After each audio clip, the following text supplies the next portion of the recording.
ఆనంద్ భైరవి, దర్శన్, లీలావతి, కోటేశ్వరరావు వీళ్ళంతా కలిసి అమ్మవారి గుడికి వెళ్తారు. ఇక అక్కడికి వెళ్ళిన తర్వాత తన కోడలు త్వరగా కనిపించాలని ఆనంద భైరవి అమ్మవారిని వేడుకుంటూ ఉంటుంది. శరణ్య కనిపించడానికి ఏదైనా మార్గం చెప్పమని పంతులు గారిని ఆనంద భైరవి అడుగుతూ ఉంటుంది. ఇక అప్పుడు పంతులు గారు, మీ కోడలు మీకు కనిపించాలంటే అమ్మవారి కఠినమైన పరీక్షలను ఎదుర్కోవాలి అని అంటూ ఉంటారు.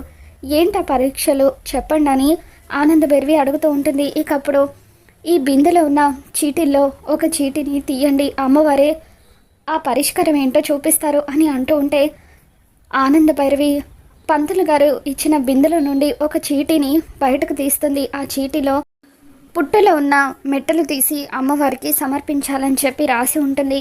ఇక దాంతో అదే విషయం గురించి పంతులు గారు చెప్పడంతో ఆ పుట్టలో పాము ఉందని అందరూ అంటున్నారు కదా పంతులు గారు అని చెప్పి కోటేశ్వరరావు అంటూ ఉంటాడు.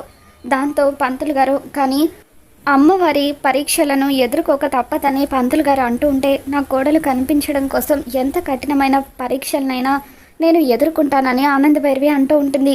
ఇక దాంతో అనన్య కావాలనే ఒక పాములు పట్టే అతని దగ్గరికి వెళ్ళి మాట్లాడి ఆనంద భైరవిని పాము కాటుకి గురి చేయాలని అనుకుంటుంది. ఆ పాములు పట్టినవాడు అనన్య చెప్పినట్టుగానే పుట్టలో పాముని ముందుగానే వదులుతాడు. ఇక దాంతో ఆ పాము పుట్టలోనే ఉండిపోతుంది.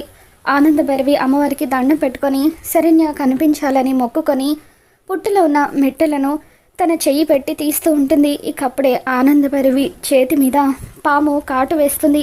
మరి ఆనంద భైరవిని అమ్మవారు ఏ విధంగా కాపాడుతారో రాబోతున్న ఎపిసోడ్లో తెలుసుకుందాం. ఈ వీడియో మీకు నచ్చినట్లయితే తప్పకుండా లైక్ చేయండి.